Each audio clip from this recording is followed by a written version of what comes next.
जी मोहसन भाई, बच्चों की पलवाई अच्छी नहीं होती, कभी पोट रोक जाते हैं, कभी कुछ, कई तरह के मसाइल आते हैं।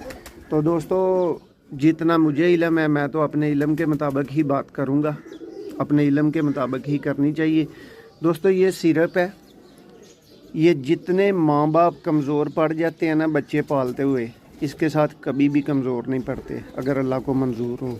ठीक है, इसका 1 ढक्कन 2 ढक्कन आप 1 लीटर पानी में डाल सकते हैं। ये लगातार एक भी वक्फे के बगैर बच्चों को आप 1 हफ़्ता पिला सकते हैं। उसके बाद 2-3 दिन तक रेस्ट दे लें और फिर दोबारा पिलाएं।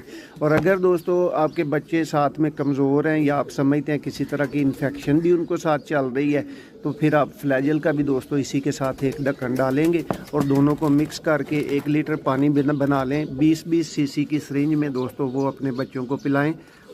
बहुत शुक्रिया।